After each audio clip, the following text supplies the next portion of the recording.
নবীজি আর একটু দূর যায়, দেখতেছে একটা নারীর দুইটা হাত ঝুলায় রাখছে। বলে, ও জিবরাইল, কেন রে এই নারীকে কষ্ট দিয়ে রাখছে, হাতটা ঝুলায় রাখছে? কই, নবী গো, এই নারীটা এমন একটা নারী ছিল, তার স্বামী টাকা বিদেশ থেকে কষ্ট কইরা পাঠায় দিল। মনে হয় বাংলা থেকে হাত বাড়িয়ে ডাকছে আমার মা। প্রবাসী জীবন আর ভালো লাগে না মা, প্রবাসী জীবন আর ভালো লাগে না। মাগো গভীর রাতে স্বপ্নে দেখি উঠিয়া কান্দিয়া, মায়ে যে আমার বসে আছে ভাত রান্দিয়া, মাগো ভাত রান্দিয়া। ওই আমি কতদিন হয়, আমি কতদিন হয় খাই না মাগো তোমার হাতের খানা। প্রবাসী জীবন আর ভালো লাগে না। ও ভোর, শিবপুরের আমার বোনেরা গো, রত্নবতীর আমার মায়েরা গো, তোমার ছেলেটাকে বিদেশ পাঠাও। জানোনি তোমার ছেলেটা কত কষ্ট করে? বোন, তোমার ভাইটাকে বিদেশে পাঠাইলা, জানোনি তোমার ভাইটা কত কষ্ট করে? স্বামীটা কত কষ্ট করে? 100 তলা 120 তলা বিল্ডিং এর উপরে জুইলা জুইলা কাম করে, হঠাৎ পয়রা যায় রড ঢুইকা চূর্ণ বিচূর্ণ হইয়া অনেক বিদেশি সংবাদ আসে, কয় অমুক পাড়ার ছেলে মারা গেছে, অমুক গ্রামের ছেলে মারা গেছে। কয়েকদিন পরে পরে প্রবাসীদের মৃত্যুর ঘটনা শোনা যায় কি শোনে না? বুঝেন নাই?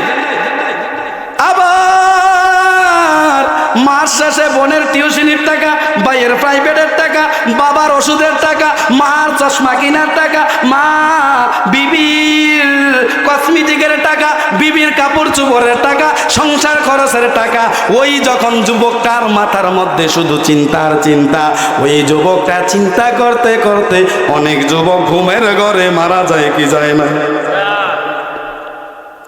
ওই যুবকের এত কষ্টের রিয়াল ডলার দিনার যখন দেশের মধ্যে পাঠায়, দিরহাম যখন দেশের মধ্যে পাঠায়, তুমি বোন স্বামীর টাকাগুলা বাপের বাড়িতে নিয়ে আনিয়া বাপের বাড়িতে আলমারি জিনিস সুকেশ বানাও, আইনা স্বামীর বাড়িতে আইনা।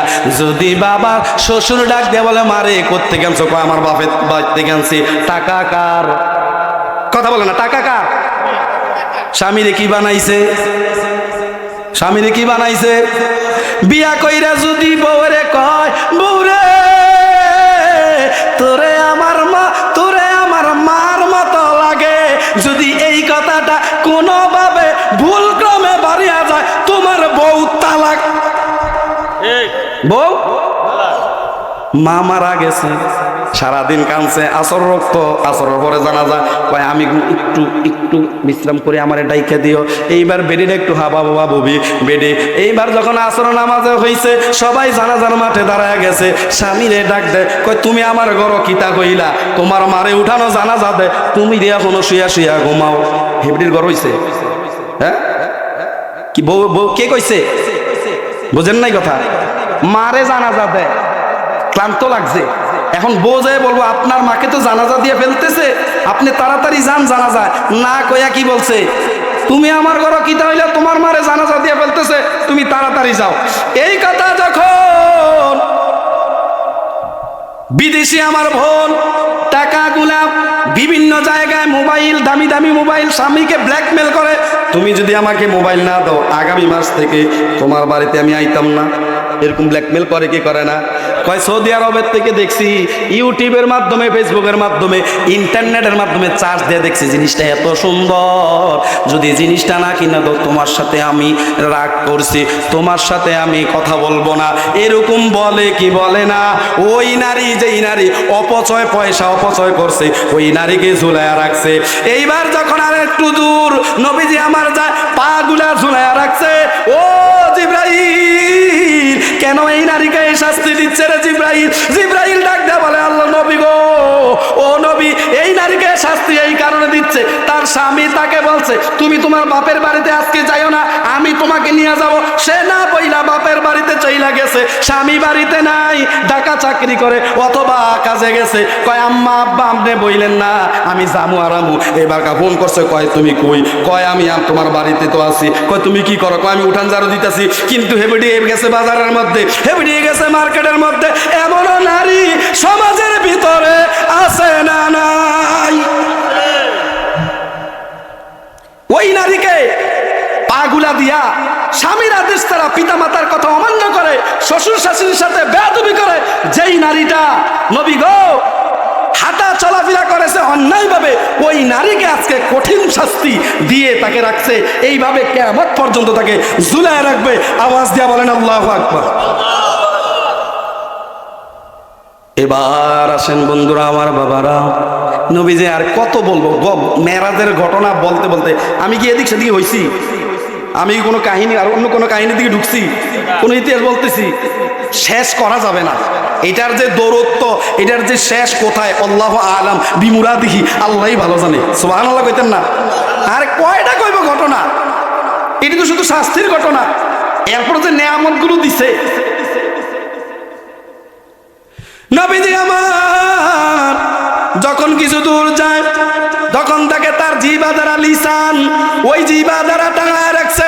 নবীজি ডাক দেয়া বলে, জিব্রাইল কেন এই নারীকে শাস্তি দেয়? ও জিব্রাইল, এই কথা যখন জিব্রাইল বলল, জিব্রাইলকে ডাক দেয়া আমার নবীজি বলে, কেন এই শাস্তি? নবীজিকে ডাক দেয়া জিব্রাইল বলে, নবী গো, এই নারীটা তার কথা দ্বারা স্বামীকে কষ্ট দিত, বাবাকে কষ্ট দিত, ভাইকে কষ্ট দিত, মুরব্বীদেরকে কষ্ট দিত, এবং কি তার ছোটদেরকেও কষ্ট দিত, বড়দেরকেও কষ্ট দিত। মানুষ তার দ্বারা কোনোদিন ভালো ব্যবহার পায় নাই, মানুষ তার দ্বারা কোনোদিন শান্তি পায় নাই। সব মানুষকে সব সময় সে তার জবান দিয়া জিহ্বা দ্বারা কষ্ট দিত। এই কারণে নারীটাকে জিহ্বার ভিতরে জাহান্নামের আংটা লাগাইয়া ঝুলাইয়া রাখছে। নাউজুবিল্লাহ, নাউজুবিল্লাহ। একটু আস্তে কইতেন না? আর একটু আস্তে কন। পাবলিক বড় শেয়ান আমরা, আস্তে কইলে জোরে, জোরে কইলে আস্তে। ও মুসলমান, নবীজি আমার কিছু দূর যখন যায় দেখতেছে একটা রক্তের নদী। এবার কঠিন ভাবে একটু খেয়াল করবেন, খুব গভীর ভাবে। রক্তের নদী, রক্তের মধ্যে তারা হাবুডুবু খাচ্ছে, আবার সাঁতার কেটে কেটে কান্দায় কিনারে আসতে চাইতেছে। আরেক দল লোক জোরে জোরে পাথর মারতেছে। কয় নবীজি ডাক দেয়া বলে, এ জিব্রাইল, কেন এই ব্যক্তিগুলাকে এত কষ্ট দেওয়া হচ্ছে? ওই নবী গো, তারা দুনিয়ার জমিনে আপনি তাদেরকে বলেছেন ওয়া আকিমুস সালাতা ওয়া আতুজ যাকাত, তারা সালাত কায়েম করার জন্য, যাকাত আদায় করার জন্য। তার যাকাতের টাকা তো সে আদায় করে নাই। কোরআন শরীফের সূরা বাকারার 275 নম্বর আয়াতের মধ্যে আমার আল্লাহ তাআলা বলে,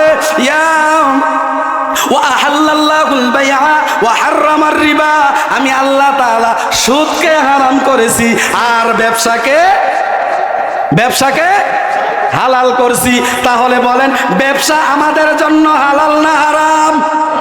আর সুদ অর্থ রিবা আমাদের জন্য হালাল না হারাম?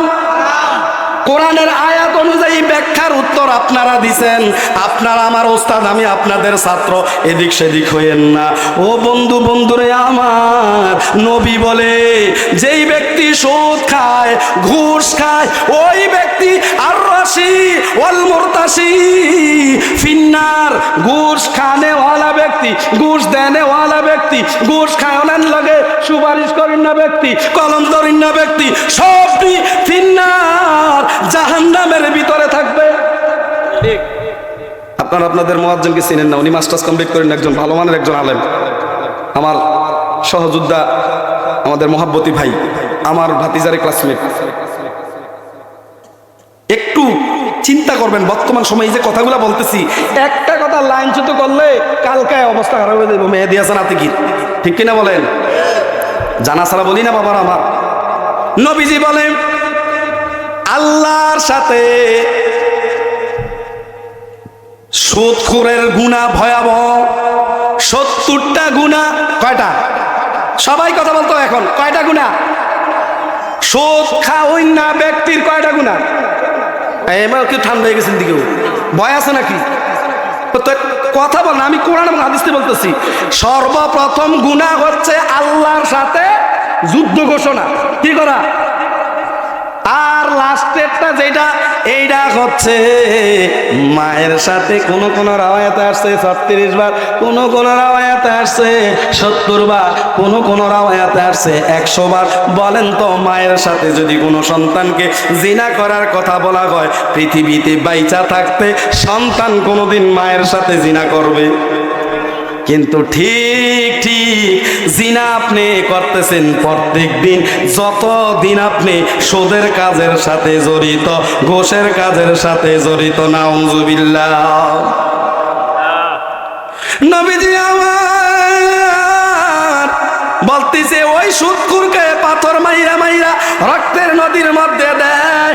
আরেকটা বর্ণনা আসছে কিয়ামতের ময়দানে সব ব্যক্তিগুলাকে একটা জায়গার ভিতরে তাদেরকে দাঁড় করাবে, তার মধ্যে একটা দল আলাদা হয়ে যাবে। বুতুনত তাদের পেটগুলা বড়, তাদের পেটগুলা বড়।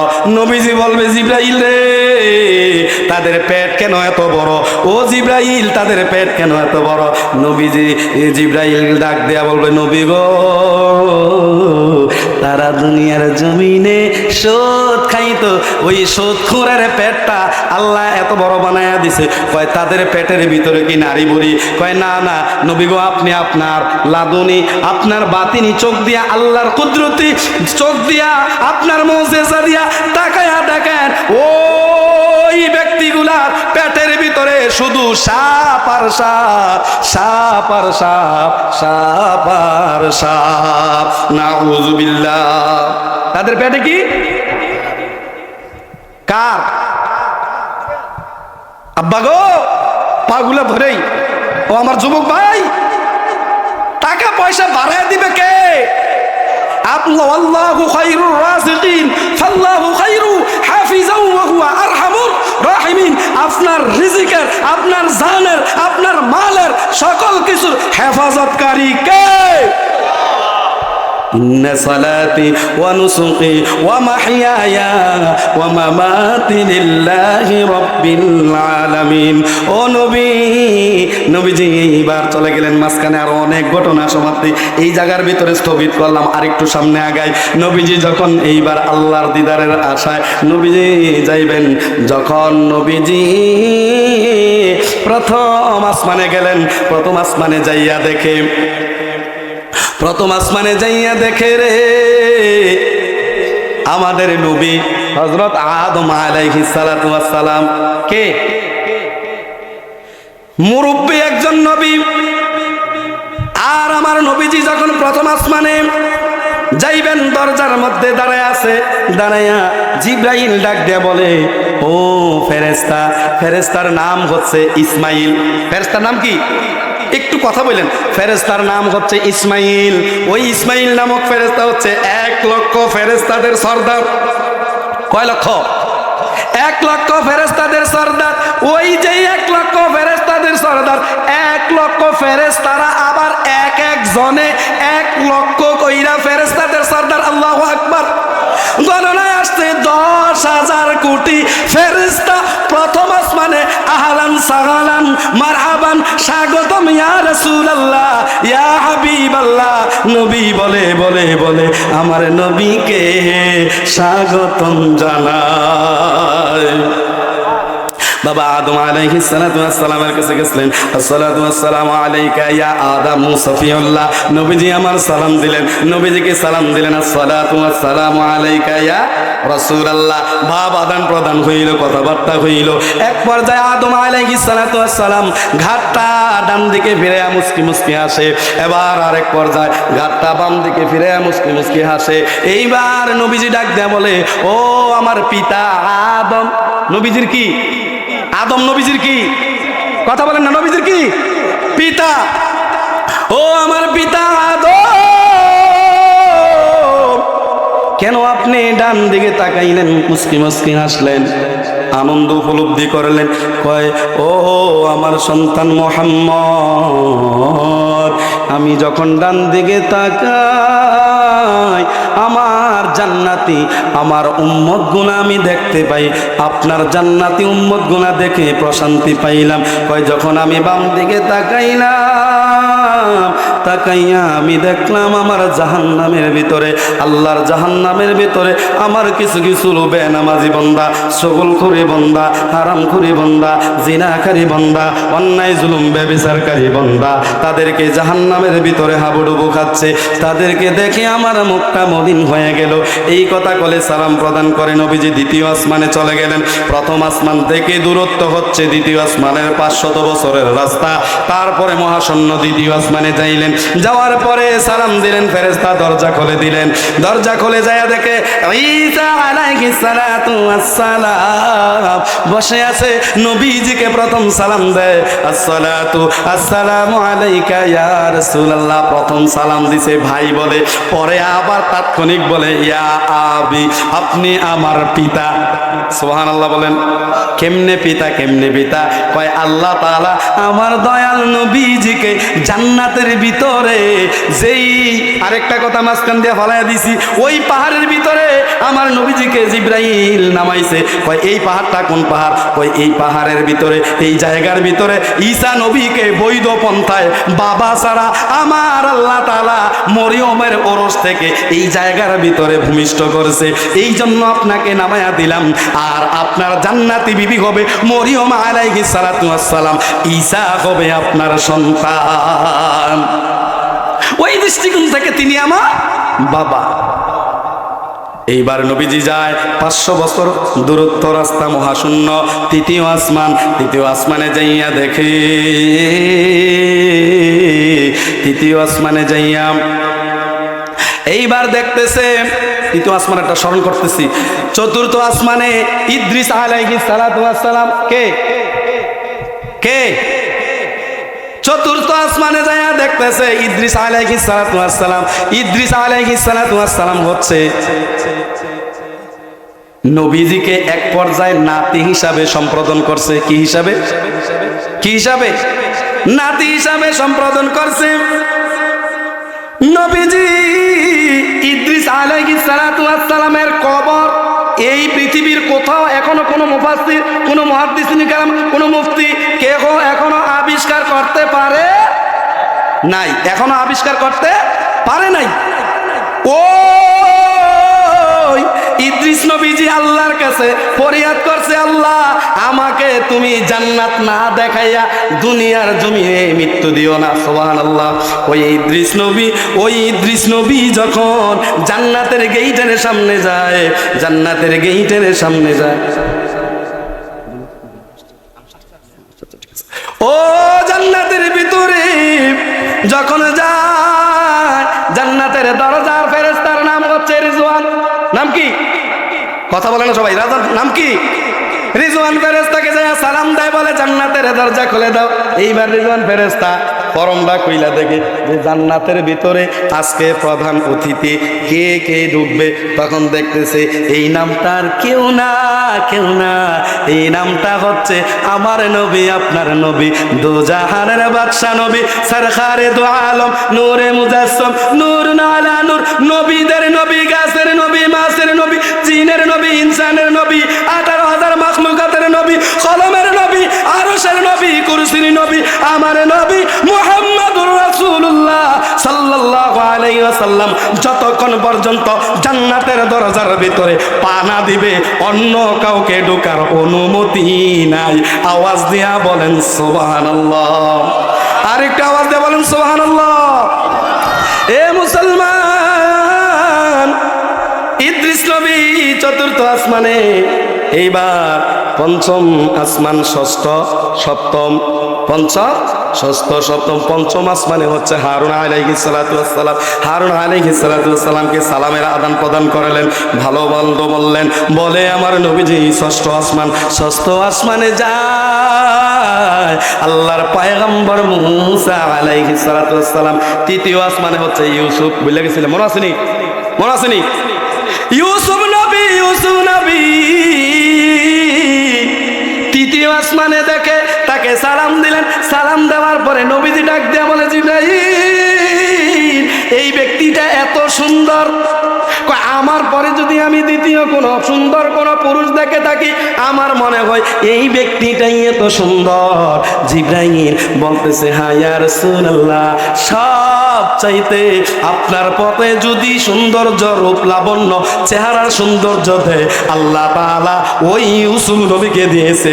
আর শুধু তাই নয়, জান্নাতের ভিতরে আপনার যতগুলা উম্মত আল্লাহ তাআলা জান্নাতের ভিতরে প্রবেশ করাইবে, প্রত্যেকটা যুবককে 33 বছরের টকবকে যুবক বানাইয়া, ঈসা নবীর মতো টকবকের শক্ত যুবক বানাইয়া, ইউসুফ নবীর মতো সৌন্দর্য, রূপ, লাবণ্য দিয়া জান্নাতের ভিতরে তাদেরকে প্রবেশ করাবে। এইবার আমার নবীজি মুসা নবীকে যে সালাম দিলেন, আসসালাতু ওয়াসসালামু আলাইকা ইয়া মুসা কালিমুল্লাহ। মুসা নবীকে সালাম দিলেন, মুসা নবী আমার নবীকে সালাম দিলেন, আসসালাতু ওয়াসসালামু আলাইকা ইয়া রাসূলুল্লাহ বলে সালাম দেওয়ার পরে ভাব আদান প্রদান বিনিময় হইল। নবীজি চলে গেল সপ্তম আসমানে, যাইয়া দেখে ইব্রাহিম আলাইহিস সালাতু ওয়াসসালাম, কি মধুর আওয়াজ, কি মধুর আওয়াজ পড়তেছে, আউযু বিল্লাহি মিনাশ শাইতানির রাজিম, বিসমিল্লাহির রাহমানির রাহিম। আর-রাহমানু আল্লামাল কুরআন।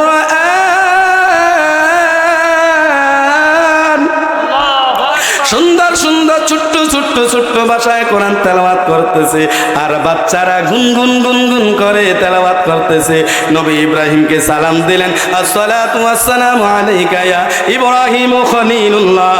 আমার নবীকে সালাম দিলেন, আসসালাতু ওয়াসসালামু আলাইকা ইয়া রাসূলুল্লাহ বলে সালাম দেওয়ার পরে, এইবার সালাম দেওয়ার পরে নবীজিকে জিজ্ঞাসা করলেন, ইব্রাহিম নবীকে, ও নবী, আপনি তো আমার জাতির পিতা, আপনি তো আমার জাতির মুসলমান জাতির পিতা ইব্রাহিম আলাইহিস সালাতু ওয়াসসালাম। কিতাবের বর্ণনা ঠিক এইভাবে উল্লেখ, তিনি ইব্রাহিম নবীকে বাবা হিসাবে সম্বোধন করছেন। কই ছোট্ট ছোট্ট বাচ্চারা কারা? কই এই বাচ্চাগুলা মায়ের গর্ভ থেকে আসার পরে 1 মিনিট 2 মিনিট বাচ্চে, 1 দিন 2 দিন বাচ্চে, 3 মাস 6 মাস বাচ্চে, 3 বছর 4 বছর 5 বছর বাচ্চে, গাড়িতে অ্যাক্সিডেন্ট কইরা, আগুনে পুইরা, যেই কোনো ভাবে মারা গেছে, ডায়রিয়া, কুষ্ঠিয়া, কুষ্ঠ রোগে মারা গেছে, ওই ছোট্ট ছোট্ট বাচ্চাদেরকে দিয়া আমি ইব্রাহিম নবী কোরআনের চর্চা করাইয়া, মা বাবার নিয়ত ছিল সন্তানটা যখন পেটে ছিল, আল্লাহ রব্বি হাবলি মিনাস সালিহিন, তুমি আমাকে একটা নেককার সন্তান দাও। রব্বি হাবলি মিনাস সালিহিন, রব্বি আন্নি মাসানিয়াদ দুররু ওয়া আনতা আরহামুর রাহিমিন, আল্লাহ রব্বি লা তাযরনি ফারদা ওয়া আনতা খায়রুল ওয়ারিসিন। আল্লাহ তাআলা তুমি আমাকে একটা নেককার ওয়ারিস দাও, আল্লাহ নেককার একটা সন্তান দাও, আল্লাহ আমি তাকে হাফেজ কোরআন বানাইবো। মা বাবা নিয়ত করছিল, কিন্তু সন্তানটাকে হাফেজ বানানোর আগে আগে সন্তানটা মারা গেছে। আমি ইব্রাহিম নবীজি তাদেরকে নিয়ে কোরআনের হাফেজ বানানোর জন্য তাদেরকে আমি চর্চা করতেছি। একটু জোরে বলেন না আল্লাহু আকবার, আর আওয়াজ দিয়ে বলেন আল্লাহু আকবার। এ মুসলমান, নবীজি আল্লাহর সাথে গেলেন, দেখা করলেন, তাশাহুদ পড়লেন, অনেক লম্বা ঘটনা। যদি আল্লাহ তাআলা কোনো জায়গায় সুযোগ দেয় আবার বলবো, এই বলার ঘটনার শেষ নাই। আমার নবীজির সাথে ভাব আদান প্রদান করলেন, গেলেন, আমার নবীজিকে বসাইলেন 2টা চেয়ারের মধ্যে। একটা চেয়ারের মধ্যে আমার আল্লাহ বসলেন, আরেকটা চেয়ারের মধ্যে আমার নবীজি বসলেন। বসাইয়া কথাবার্তা বললেন, নবীজি তাশাহুদ পাঠ করলেন, নবীজি তাশাহুদের সালামের উত্তর দিলেন, উম্মতের সালাম নিয়ে গেলেন, বান্দার সালাম নিয়ে গেলেন। আল্লাহ তাআলা বান্দার সালাম নিছে, আবার বান্দাকেও সালাম দিছে। ইক্কার মেরে বলেন না সুবহানাল্লাহ। নবীজি যখন এইবার আসার পথে রওনা দিলেন, আসার পরে দেখতেছে ইন দি মিন টাইম একটা কাফেলা ঘোড়া নিয়া, দৌড়া উট নিয়া তারা টকবক টকবক করে যাচ্ছে। হঠাৎ করে একটু অন্ধকার হয়ে গেল, ওই ঘোড়াটা লোকগুলা হারায়া গেল, ঘোড়াটা ওটটা বসে গেল। এই জায়গার মধ্যে ছিল একটু পানি, কি ছিল? একটু পানি। ওই পানিটা আমার নবীজি পান করছে, সুবহানাল্লাহ বলেন। পান করে নবীজি আসলেন। এইবার যখন আরেকটু দূর যায়, ঘোড়াটা নবীজির ওই শব্দ শুনে ঘোড়াটা ওটা মারা গেল। ওই কাফেলাটা তাদের ঘোড়াটাকে খুঁজতেছে, তারা পায় না। নবীজি আমার দুনিয়াতে আসলেন, নবীজি যে জান্নাতের ভিতরে আল্লাহ তাআলার কাছে যে গেলেন, ওই মসজিদে হারাম থেকে মসজিদে আকসা থেকে প্রথম, দ্বিতীয়, তৃতীয়, চতুর্থ, পঞ্চম, ষষ্ঠ, সপ্তম আসমান, আল্লাহর আরশ পর্যন্ত, লামাকাম লৌহে মাহফুজ, আল্লাহ তাআলা সকল শিশু, জান্নাত জাহান্নাম যত সৃষ্টি আছে সব কিছু দেখে যখন রওনা দিয়ে আসলেন, আবার এই রাত্রটার অংশ ছিল লাইলাম মিনাল মসজিদিল হারাম ইলাল মসজিদিল আকসা, রাতের কিছু অংশ, না পুরো অংশ, রাতের কিছু অংশ আমার নবীজিকে আমার আল্লাহ তাআলা নিয়া আবার আমার নবীজিকে ফিরে দিছে। বলেন এতক্ষণ যেই ঘটনাগুলা বলছি, এই ঘটনার সময় কি মাফ করা যাইব, অ্যাডজাস্ট করা যাইব না রে বন্ধুরে আমার? এতগুলা ঘটনা ঘটার পরে আমার দয়ার নবী, মায়ার নবী এইবার যখন বাড়িতে আসলেন, নবীজির হুজরা, নবীজি যখন আসছে, যেই পানিটা দিয়া নবীজি অজু কইরা গেছিলেন, দেখতেছে ওই পানিটা এখনো গড়ায়া গড়ায়া যাইতেছে। আরে আওয়াজ দেওয়া বলেন না, হাতের ইশারা বুঝেন না? আর তাইরে যদি ওই তঙ্গে তো পুরো মাঠ ফুটে লেলেন। আমরা তো এত বড় বক্তা হইতে পারি না, ছোট বক্তা। তাদেরকে দাওয়াত দিতে গেলে তো আপনার 1 লাখ 1.5 লাখ, তারপরে যে 80,000 90,000 সবার কথা না। আমরা তো ছোটোখাটো ব্যক্তি, আলোচনা কি আমার থেকে বেশি করলে লোক নাকি? আরো এই জনের বদনাম, এই জনের বদনাম, ঠিক কিনা? 3 শ্রেণীর লোককে সর্বপ্রথম জাহান্নাম উদ্বুন করবে। একদল হইছে আলেম, আর 2 নম্বর ব্যক্তি হচ্ছে কোরআন তেলাওয়াতকারী, এলেম শিক্ষা করে, মানুষকে শিক্ষা দিছে কিন্তু নিজে এটার পরিচর্যা আমল করে নাই। আর দানবীর ব্যক্তি, যে ব্যক্তি দান করছে আল্লাহকে কি করার জন্য? খুশি করার জন্য না, মানুষকে দেখানোর জন্য। এই 3 শ্রেণীর লোককে, 3 শ্রেণীর আলেমদেরকে আল্লাহ তাআলা জাহান্নামে আগে দিবে, উদ্বোধন করবে। আল্লাহ তাআলা আমাদেরকে ওই ধরনের চিন্তা ভাবনা, ওই ধরনের মন মানসিকতা, মানুষকে বুঝে নিজে আমল না করার মতো মন মানসিকতা যাতে আল্লাহ তাআলা আমাদেরকে তৈয়ার না করে দেয়, মানুষকে হেদায়েতের পথে দাওয়াত দিয়া আগে নিজে হেদায়েত হয়ে নিজে হেদায়েতের পথে কাজ করে মানুষকে যাতে দাওয়াত দিতে পারি, সেই তৌফিক যাতে আল্লাহ তাআলা আমাদেরকে দেয়। সকলে বলেন আমিন। নবীজি আমার কাবার সামনে দাঁড়ায় আছে, নবীজি আমার কাবার সামনে দাঁড়ায়া সকালবেলা দেখতেছে আসতেছে মিষ্টা। শোনেন না ঘটনা? আবু জাহেল, যার নাম ছিল আবুল হেকাম, যার নাম ছিল আবুল হেকাম, শিক্ষিতদের লিডার, শিক্ষিতদের সরদার, কিন্তু আমার নবীর সাথে দুশ্মনী কইরা, আমার নবীর সাথে দুশ্মনী কইরা, আমার নবীর সাথে দুশ্মনী কইরা হইয়া গেছে সবচাইতে বড় মূর্খ জাহেল। আরবিতে বলে কি? জাহেল, বাংলাতে মূর্খ।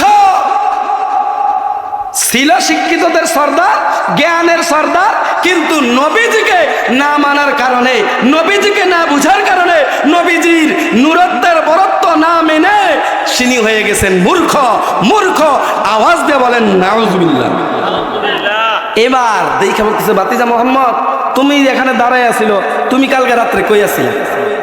নবীজি যে কোরআন তেলাওয়াত করতো, তারা যাইয়া নবীজির কোরআন তেলাওয়াত, উতবা, সাইবা, আবুল আহাব, আবু জাহেল নবীজির কোরআন তেলাওয়াত শুনতো। নবীজি প্রত্যেকদিন কোরআন তেলাওয়াত করতো ভোর রাত্রে উইঠা গভীর রাতে, কিন্তু আজকে তো কোরআন তেলাওয়াত শুনে নাই। আবু সুফিয়ান সহ কাফেরদের লিডার, কিন্তু আজকে মোহাম্মদ কইছিল, যখন জিজ্ঞাসা করছে, চাচা মুসকে হাসি দিয়ে নবীজি বলতেছে, চাচা আজকে যদি বলি আপনি কি আমার কথা কি বিশ্বাস করবেন? বলো না। যখন আমার নবীজি বলতেছে আমি মিরাজুল মুমিনিন, আমি আল্লাহর সাথে দিদারের জন্য গেছি, আমার নবীকে এইবার ওই আবু জাহেল বলে, এ মুহাম্মদ, তুমি এতদিন ছিলাম হাফ মেন্টাল, হাফ পাগল ছিলাম, অর্ধ পাগল ছিলাম, কিন্তু আজকে তুমি পুরাপুরি পাগল হয়ে গেছো। প্রধান বক্তার আগমন, শুভেচ্ছার স্বাগতম, প্রধান বক্তার আগমন, শুভেচ্ছার স্বাগতম, ফকির বাড়ির পক্ষ থেকে, লাল গোলাপ শুভেচ্ছা, ফকির বাড়ির পক্ষ থেকে লাল গোলাপ শুভেচ্ছা। নারায়ে তাকবীর, আল্লাহু আকবার, নারায়ে রিসালাত। ইয়া রাসূলুল্লাহ।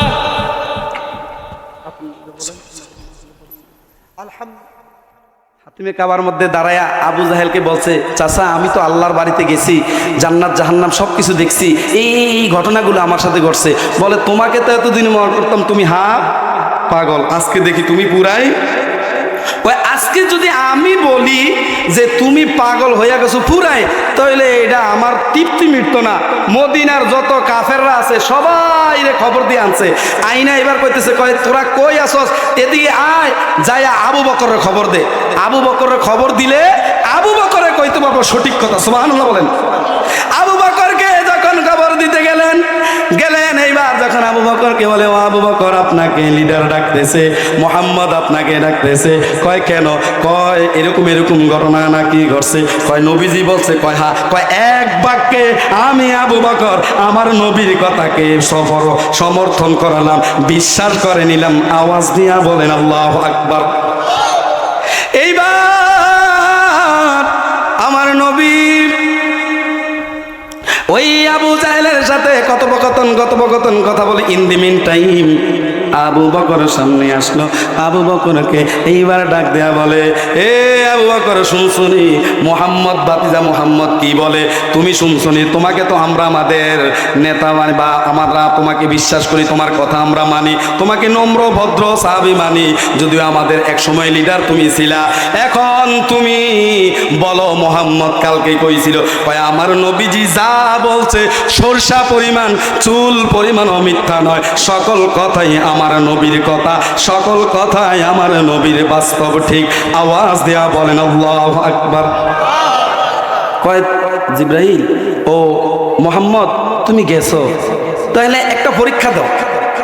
খেয়াল করেন, ওই যে পানির পাত্র পড়ছে, এবার নবীজি তাদেরকে বিশ্বাস করার জন্য বলছে, কয় আপনাদের দুইটা কাফেলা গেছিল নি বাণিজ্য করার জন্য?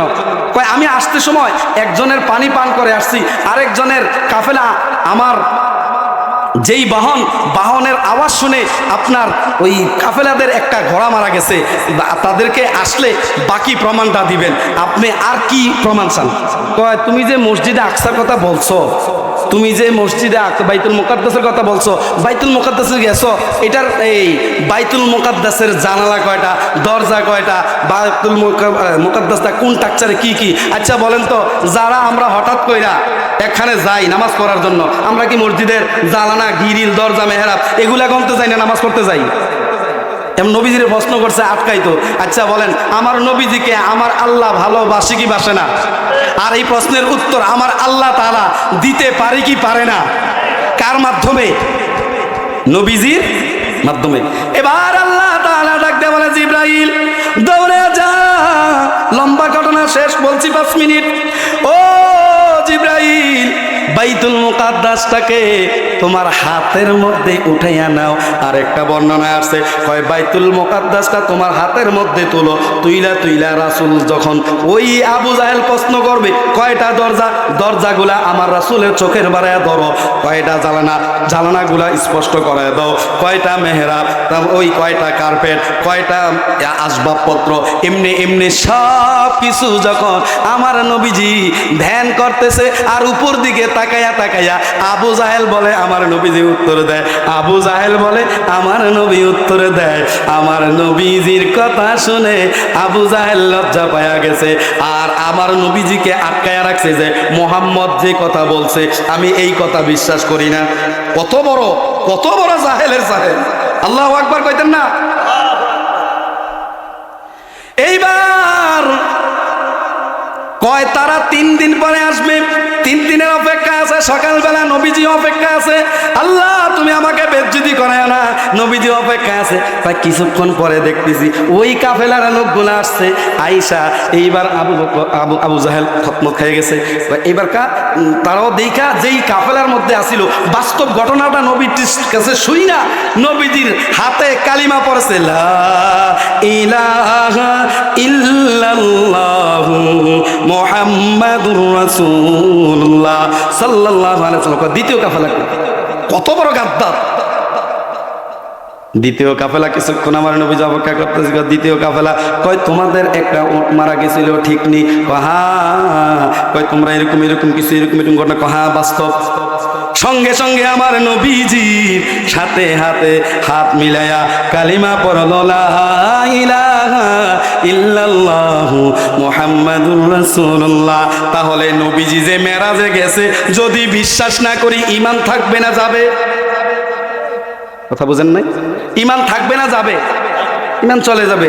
হ্যাঁ, কিতাবের বর্ণনা আসছে নবীজি যদি এই বাইতুল হেরাম শরীফ থেকে বাইতুল মুকাদ্দাস পর্যন্ত যদি তারা বিশ্বাস না করে, তারা কাফের হয়ে যাবে। কেন? আল্লাহর কালামকে তারা অস্বীকার করবে, আর আল্লাহর কালাম কোরআনকে অস্বীকার করা মানে কি? কাফের। আর বাইতুল মুকাদ্দাস থেকে আরশ পর্যন্ত এটা যদি না মানে, তাও ফাসিক হয়ে যাবে। তাহলে নবীজির মেরাজটাকে আমরা বিশ্বাস করি, সেই অনুযায়ী আমরা মুস্তাহাব আমল মেনে নফল ইবাদত আমরা করি, আমরা ফরজ মেনে ওয়াজিব মেনে করি না। আর যারা যারা আমাদের মাঝে কর্ণগহরে ইউটিউবের মাধ্যমে ফেসবুকের মাধ্যমে জামানার দাজ্জালি ফিতনা দিয়া আমাদেরকে নষ্ট করার জন্য, নবীজির মহব্বত থেকে দূরে রাখার জন্য যারা পায়তারা করতেছে, তারা এই জামানার সবচাইতে বড় দাজ্জালি ফিতনার দাজ্জাল। আওয়াজটা বলেন ঠিক কিনা? আল্লাহ তাআলা আমাদের সকলকে হেফাজত করেন, ঈমানকে খাঁটি এবং মজবুত করেন, দুনিয়া এবং আখিরাতের উভয় কল্যাণে